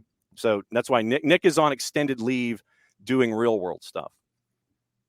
But if you're a European-based soccer fan, and you have an instance like this, where you're upset that, the colonists are at it again. They're doing things that are so anti our game. You didn't think about it first. Agreed. You didn't think about having fun first. They're just jealous that they didn't come up with it sooner. See, it's about having fun. It's about growing the game. And if you have something that is ad infinitum, ad absurdum, like what we are proposing and have been proposing now for 2 straight years, when it comes to fixing the MLS All-Star game, FUN fun. That's what it's about. So relax. I feel like I need the Aaron Rodgers drop, but I don't have it. Relax. It's about having fun. Let's have more fun with it, so folks don't get injured. Let's see Kevin Egan try to take out Sheamus or Drew McIntyre on a slide tackle and feel like he's running up against a sequoia. Those are the kind of things you want. Andy, kind of in the style of the WNBA 3-point contest, stack of balls to take shots. There's one of those shooter-tutor nets on the goal. That'd be kind of fun. Andy, yeah, but Don Garber told me the schedule's too congested. There's no time to add fun stuff. Fun stuff? I mean, hey, yeah, you gotta have fun stuff, especially since it's a Monday or a Tuesday and a Wednesday. That's middle of the week. Time to have fun. Dell, that's right. Dell got tickets to Manchester United and Liverpool at the fairgrounds in Columbia, South Carolina. Not a sentence I thought I would ever be able to say. And the ticket prices were, oh my God, expensive. And so, yeah, I figured they would be. Yeah, see, and Dell says he doesn't mind seeing youngsters who are the future of your team, right? Because that is a self-contained Premier League exhibition. It is two of the storied clubs on this planet traveling to Columbia, South Carolina, where if they go just off of the USC campus, they can get some really good chili dogs and maybe some good barbecue. But it's an exhibition. See, it's an exhibition there. You'd like to see them having fun. Oh, my God, there's that three-letter word again. Manchester United, Liverpool, and Columbia, South Carolina. Yeah, you're going to maybe see some of your big stars wave at you from the field. You know, Garnacho waves at you. Bruno Fernandes waves at you. Hi, Columbia, South Carolina. I'm glad I'm here. You know, those kinds of things. So you're going to pay $190 to be in the building. I don't even want to see the resale prices as we get closer to the event. But I know that lower level, I saw somebody trying to slide $1,000 a ticket for like the first row in the corner. Oh my gosh. Yeah, on the sale of the resale of tickets. That's crazy. Yeah, 430, 190. That's what I was seeing because I had a pre-sale code, and literally it was one of those. Let's just see. And it wasn't like $60, $70 to get in the door. It was like 190 to 150 to get in the door. So you're cool with that. And 60s, 70s, and 80s and young kids. And it's going to be a glorified kickabout where then you could go to the SDH created All-Star game for Major League Soccer, probably not pay as much as that, whatever venue you're in, and oh my God, have fun with it. The glorified exhibitions that the Premier League sides they do with touring, yes, it's about marketing. I get it, perfectly fine. But the fun aspect does not exist in that vacuum. With an all-star game format, it exists in that vacuum. And the European fan needs to understand this is a gap time. This is a gap time in the schedule. So let's have fun. Even though apparently, according to Andy, Don Garber told him the schedule's too congested. No time to add fun stuff. And what is an all-star game if it's not fun? So it's an extraneous piece to the schedule. If it's not supposed to be fun, you're supposed to. Are you ginning up the energy for Leagues Cup by saying, "Oh, this is the precursor to the competition"? Rawr! One of those kinds of things. Hutch is saying, or bring back the blue suit. Dell, yeah, or Dell. We actually have. I mean, the OCSC folks, they're in here. They're watching. They're at breakfast, man. And the fact that they can come in here at breakfast, I fully respect that because I try not to be awake West Coast time when our show kicks off. Maybe toward the end of our show, West Coast time is when I wake up every day. I fully respect everybody on the West Coast that comes in and watches and listens to us live. Yes, Dell got a ticket so you can report for the show, and you should. Well, after the match is over, the following day, we're going to need the 411 on it all. And my first question to you, Dell, was it fun? No, I know you're cool with Andy. Dell, I know you're cool with Andy. But my first question, Dell, for you after the game at the fairgrounds this summer, was it fun? Were the players looking like they were having fun? Were the 16, 17, and 18-year-old kids trying to go out there and go, I'm trying to prove myself. Does that sound like fun to you? The Europeans will sit there. Yes, we're going to take our clubs over to the colonies, and they're going to some place called South Carolina, and they're going to play. They're going to play in some large stadium. Who is Williams and who is Bryce? I've never heard of either of these folks. That's what you get. My first question, Dell, is going to be, was it fun? Did the players look like they were having fun, or was it a kickabout? Then compare it to what we have all collectively workshopped here to make the Major League Soccer All-Star Game the centerpiece of the schedule, that break in the schedule where folks can catch their breath a little bit. Was it fun? Oh, but I don't know about that. I don't know if we can have that kind of behavior when it comes to the beautiful game. I don't know. Exhibition. Exhibition. Fun but sweaty. Well, it might be fun and sweaty for the folks who are tailgating at the fairgrounds. I don't know about the folks who are going to be there wearing the jerseys for Manchester United and for Liverpool. But yes, you will report back to us and let us know. First thing, my first question, did the folks look like they were having fun? Or were they just blowing through jerseys and taking hydration breaks and going, oh my God, how do we get out of here? That's what we're hunting for. Let's see. Andy, contrary to popular belief, the East Coast, the Pacific time zone is actually a thing. Andy, is someone who was born in Los Angeles, in the suburbs of LA, I know. And trying to do a morning show when I'm out on the West Coast and sticking to East Coast time, that means getting up at 4:30 local and being on the air at 6:05. That is not fun. It's not fun in the Central time zone, much less in the Pacific. But no, born in the suburbs of Los Angeles, so I know all about it. And got family back there in Orange County and LA County. All right, we got news. We actually have news and stuff. And Maddie has been on the ones and twos getting in all the news. We got a half hour to go. Once again, reminder that today, 5:30 and 7:30, it is Johnson, Gainesville, North Oconee from North Oconee High in Bogart. And it'll be a great girls match. Two teams off to hot starts between the Titans and the Knights. And Maddie and Jason will be on the call for that. And then at 7:30, I'll be on the call for the boys match, Johnson, Gainesville, and North Oconee. That's at 7:30, soccerdownhere.mixlr.com, mixlr.com. Thursday, it is, who do we have? Clarkston and Druid Hills. They are at North DeKalb Stadium, two very, very talented DeKalb County sides. That once again, 5:30, 7:30. And then we're in Hushton on Friday for Collins Hill and Mill Creek.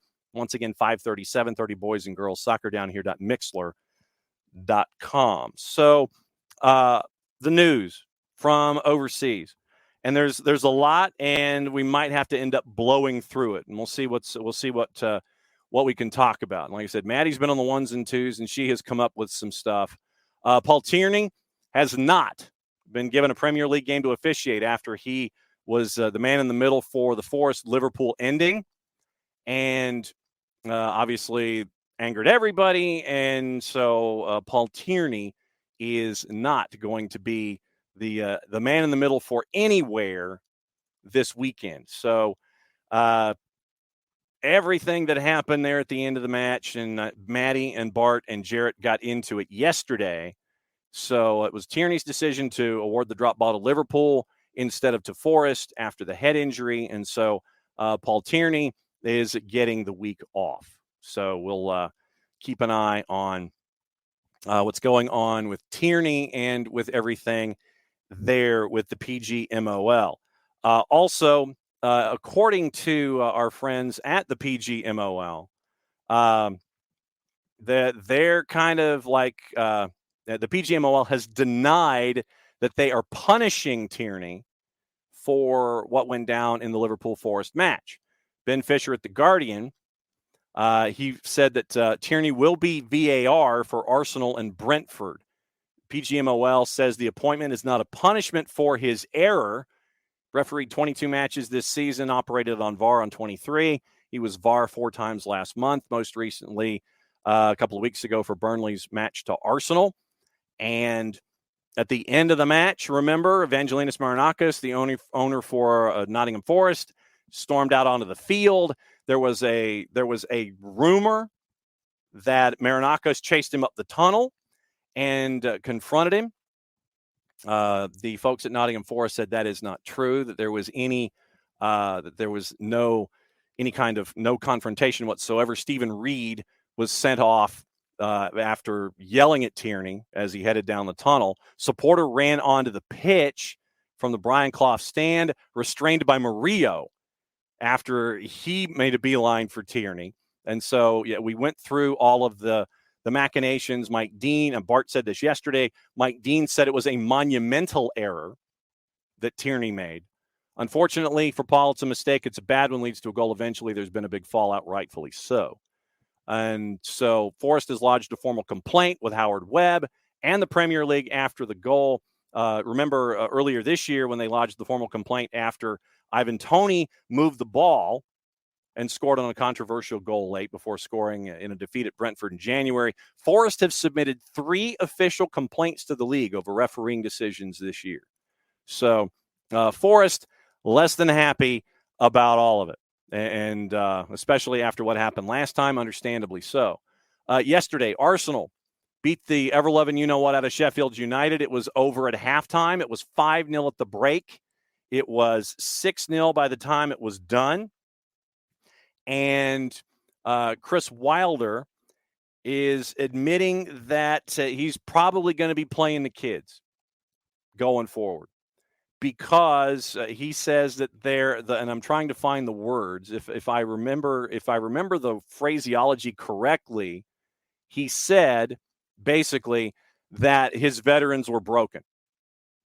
So Chris Wilder is saying that, yeah, I'm probably gonna play the kids. I liked, and this is paraphrasing obviously, but I liked how they responded when they were substituted in, and so he might end up playing the kids. They are 11 points adrift with 11 matches to go. Do not anticipate that Sheffield United will be making it out of the relegation zone. Andy, thanks as always. Out of the relegation zone this year. Burnley, identical record, better goal difference, but they are both 11 points adrift with 11 matches to go. Emilio, just joined in, don't know what we're talking about. Come to the conclusion, reading general USOC controversy, season ticket holder membership gifts, overall MLS hate, and social media specifically. That will never be fun.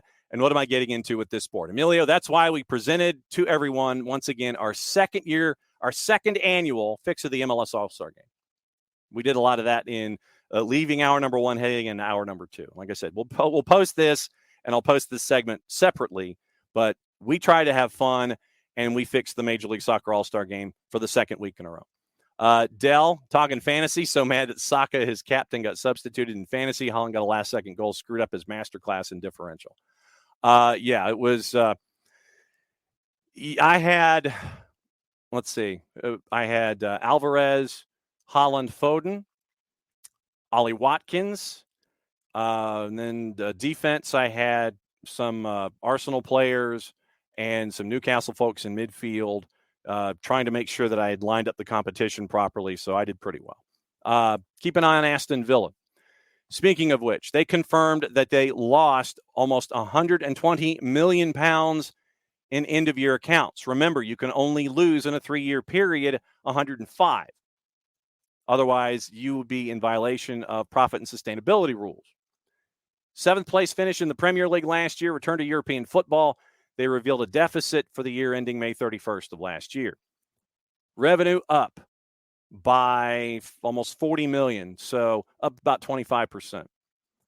Despite increased revenue streams by increased gate receipts, sponsorship deals, and commercial revenues, marginal profit of £300,000 the year before, loss of £120 million this past year. They said in a statement that they are in line with Premier League's profit and sustainability rules. Current financial year, they've confirmed that they've spent £63.7 million on new signings.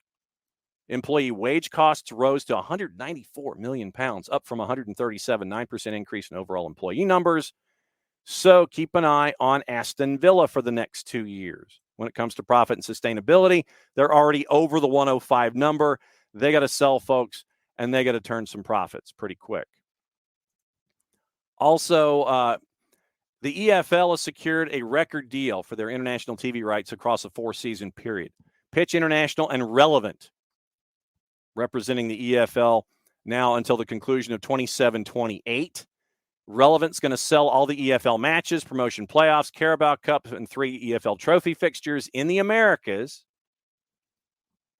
Manage all betting rights throughout the U.S. as well. So keep an eye on that. Where does that go? Where will Wrexham be seen in the near future now that Relevant has signed the deal with the Americas with the EFL?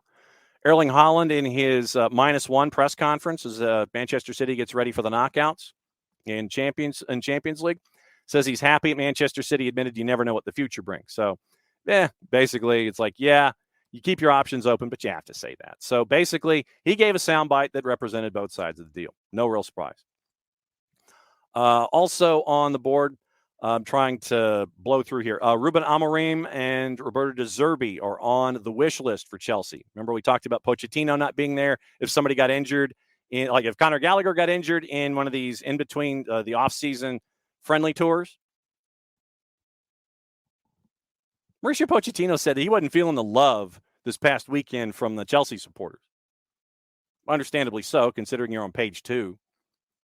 And Chelsea apparently have identified, according to Jacob Steinberg at The Guardian, Ruben Amorim, Roberto De Zerbi as potential replacements.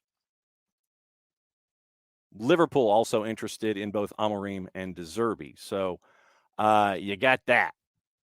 That's attached to Roberto De Zerbi and Ruben Amorim and the desires of Bowley Clearlake to try and have Mauricio Pochettino be the man to get them out. So we're going to spend all this money bringing Mauricio Pochettino, and you're on page 2. 11th in the Premier League.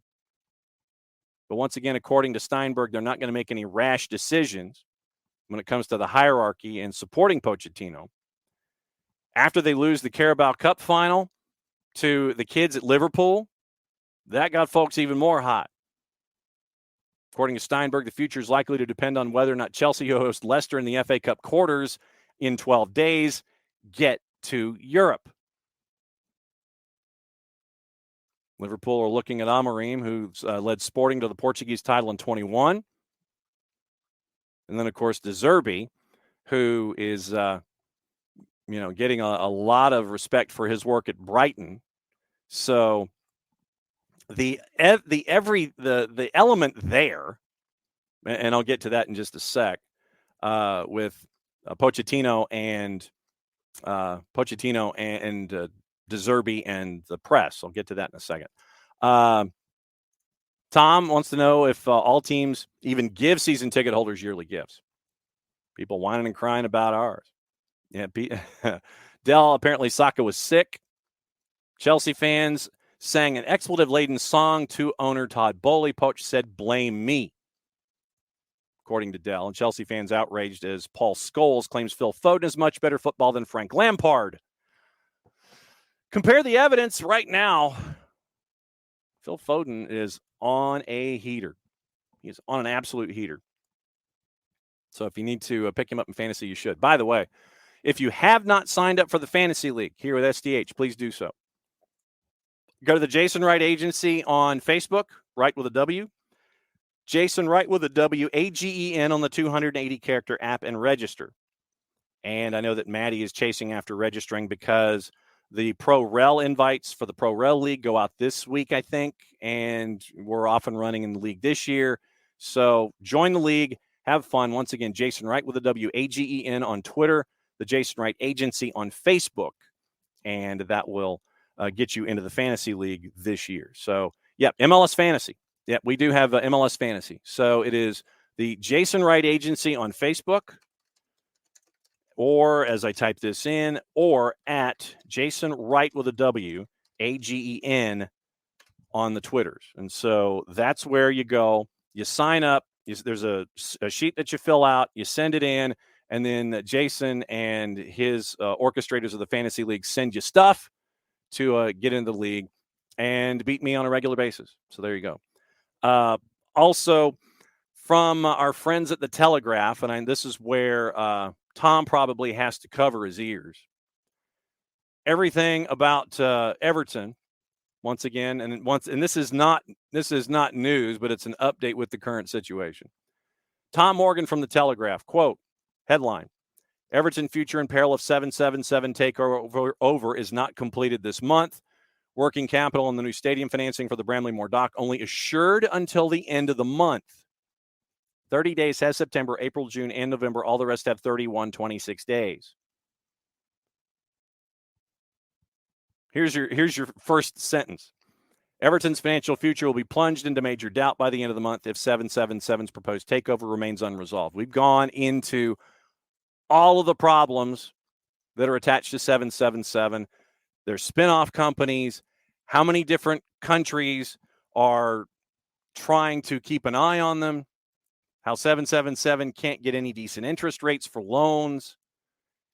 It's a mess with 777, and what they're trying to do is use this purchase to help out with their multi-club model so they can generate revenue to help the current losses that are on hand. So it is a circle that they're trying to make bigger to help out their bottom line by getting Everton, and they hope that having Everton can help them out with their financing in the overall, plus all the other clubs that they're a part of. Decision on the outcome can be ruled out for at least another week, according to the Telegraph. Meetings anticipated between the Premier League and the investment firm in the coming days to clarify outstanding questions face-to-face, and there should be a lot of them. Even if the board is satisfied, independent oversight panel called in to review conclusions under the new rules. Precedent set by Sir Jim Ratcliffe's 25% purchase of Manchester United led insiders to conclude that further process alone will take another 7 days. Once again, the Telegraph has mentioned 777. Our friends at Yosemite Football have investigated 777, and they have moved, meaning 777, to reassure their own staff over finances after the recent departure of their CFO. Once again, the conversations we had about Bermuda and Utah talking to each other about 777 and what their finances currently are. So keep an eye on that in the next coming weeks. So apparently financing for everything, including the Bramley Moore dock construction, 26 days and counting. Crystal Palace is seeking a Mark Gahey replacement. Top clubs are targeting the £50 million rated defender. So keep an eye on Gahey as everything is trying to get figured out by Crystal Palace and what they need to do with any and all possible substitutes when we're looking at what we're seeing from our friends at Crystal Palace, who seem to be happy just kind of hanging out, 11 to 14, that kind of a thing. Let's see what else is on the board. I know we've got to get to gossip, rumor, and innuendo, and there's some other couple of things that are a part of all of the discussions. Let me get into another couple of things here. Didn't know if you saw this. Sean Engel at The Guardian. Members of Parliament want more women's football boots to be made and sold amid ACL injuries. Apparently, a bunch of members of Parliament, and this is cross-party, this is both Labour and Tory, are saying that in a report, the Women's Equality Committee criticizes the brands for making only a handful of boots specifically designed for women's bodies, expressed concern that those that do exist are rarely stocked by UK's leading sports retailers, despite the fact it says that female footballers are between 3 and 6 times more likely to sustain an ACL injury than their male counterparts. A Puma exec told the committee the industry was just starting to understand there were multiple differences between the male and female footballer, ranging from biomechanics, bone density, and running action to other things. However, the committee said that a government task force, UK sports scientists, fitness experts, and leading specialists was needed to tackle the problem to develop a long-term strategy to address sportswomen's health and physiology issues, including those related to kit. Also called for Sport England's This Girl Can campaign to be expanded to address the fact many girls are lost to sport and exercise before they start primary school, and to target women aged 40 to 60 to keep them active as well. So keep an eye on that.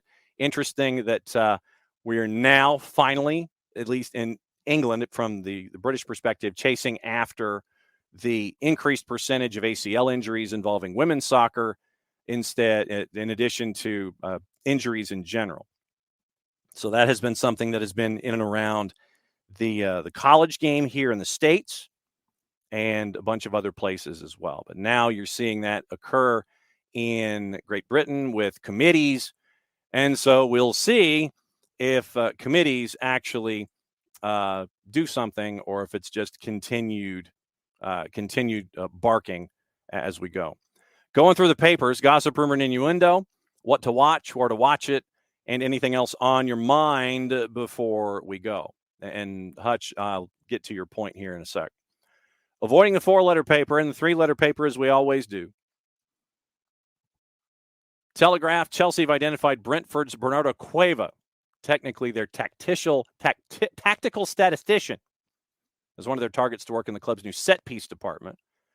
Newcastle edging closer to an agreement with Joe Ellington over a new deal. Co-owner Amanda Stavely taking personal charge of the negotiations. Also, let's see. We mentioned Tierney, Daily Mirror.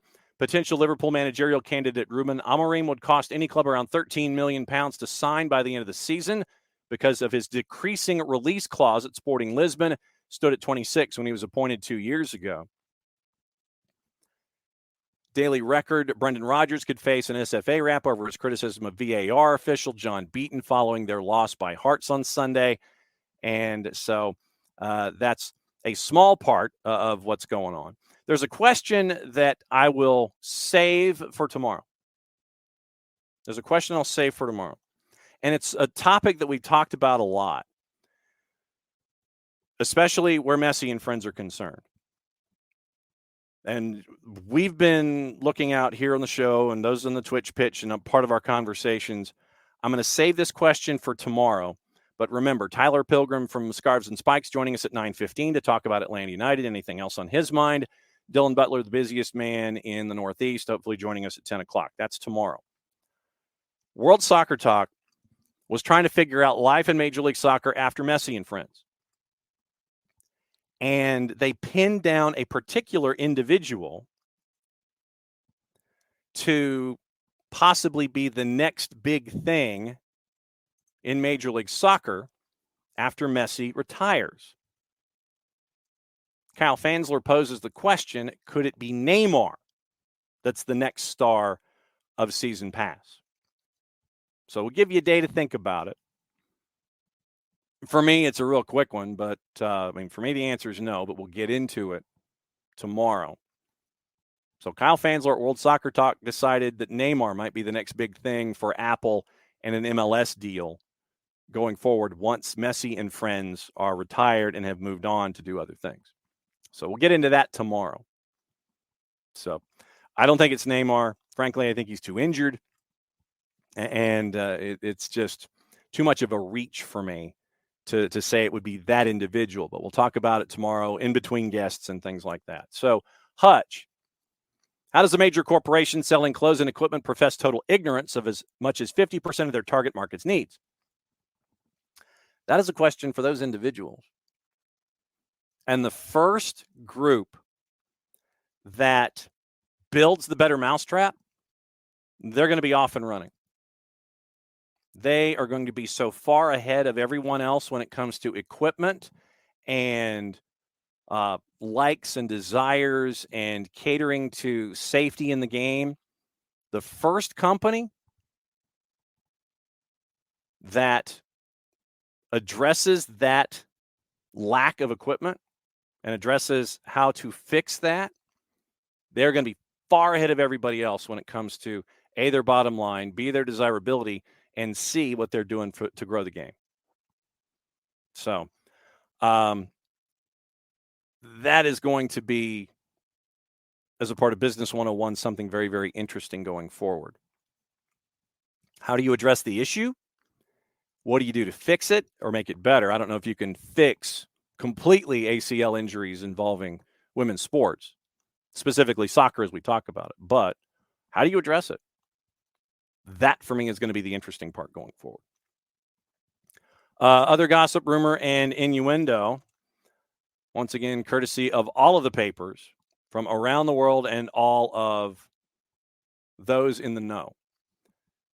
Manchester United, PSG emerging as frontrunners to sign Victor Osimhen in the summer. Liverpool might have to pay Bayer Leverkusen a world record fee for a manager. Remember we mentioned £13 million for Amorim? Liverpool might have to pay $21 million to bring Xabi Alonso back to Anfield, double what they paid to sign him. Bayern Munich will part company with Thomas Tuchel in the summer. This we know. And have had initial discussions with Alonso, who's leaning toward joining the Bundesliga club rather than Liverpool if he leaves Bayer Leverkusen. Because what is it we say? You'd never want to be the guy that replaces a legend.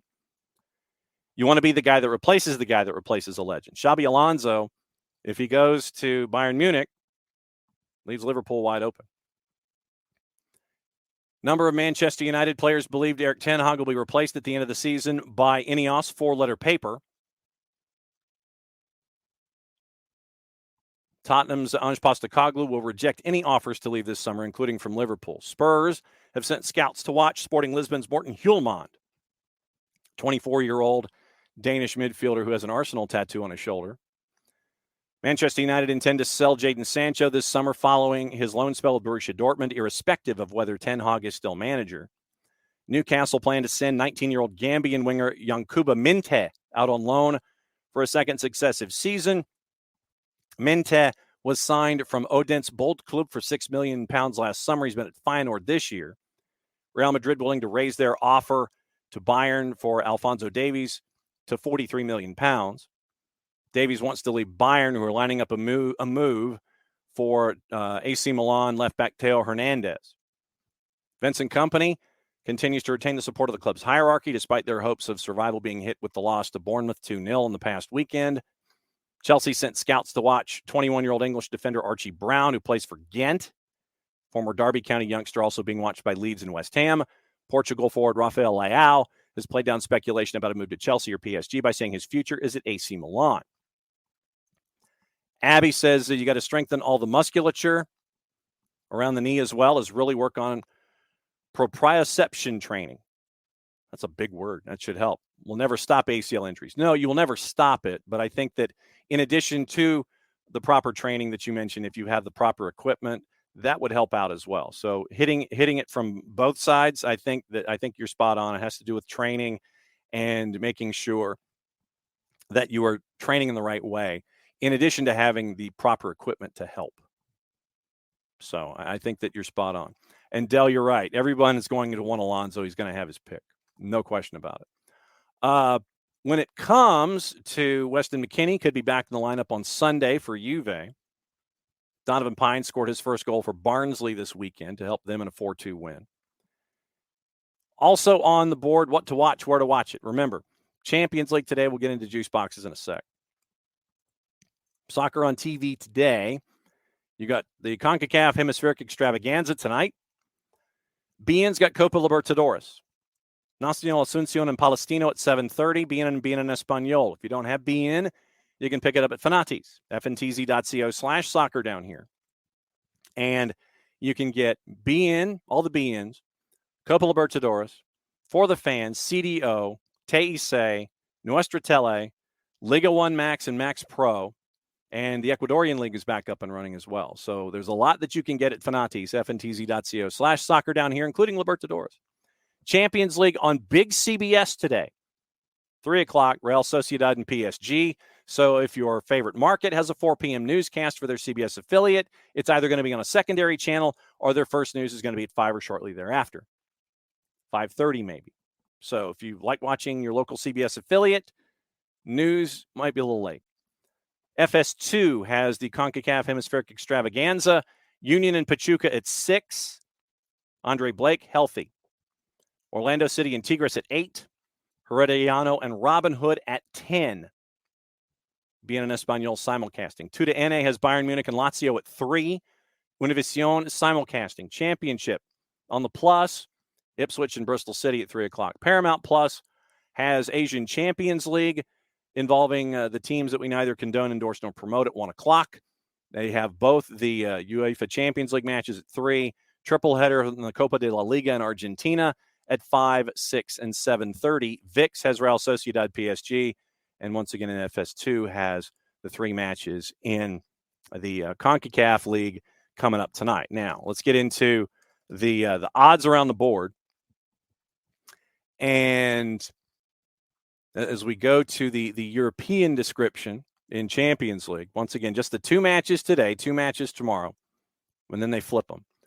Bayern at home, big favorite against Lazio at a minus 357. Draws a plus 534. Lazio to win outright's basically a plus 900. Real Sociedad and PSG. Real Sociedad at home, slight favorite at a plus 140. Draws basically a plus 250. PSG to win on the road is a plus 200. So that is the juice boxes involving your activity in Champions League. In the Triple C tonight, Herediano massive favorite at home against Robin Hood.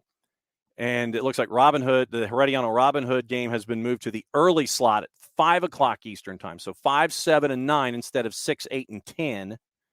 It'll be Herediano Robin Hood at 5. Once again, all this on FS2.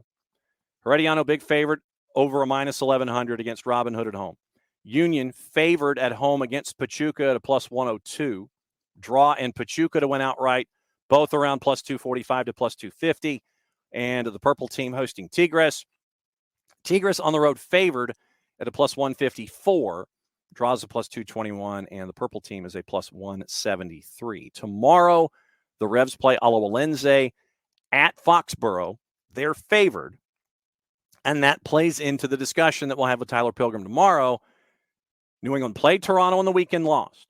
They've got Alajuelense tomorrow in Champions League. Then they come down to play Atlanta and take on United on the weekend. Same thing will be going on with Orlando City the following weekend as well. So Atlanta United gets teams who are having to juggle both MLS and CONCACAF as a part of their deal. Also, Dale wants to know whether the USL show is coming on SDH. Kaler and the Merry Band are coming on 10 o'clock Thursday morning, 10 o'clock Eastern, Thursday morning. So the bat signal's out for Kaler. Thursday is going to be a packed show because also remember, you've got the semifinal with the U.S. women's national team late Wednesday night. They get the primetime slot.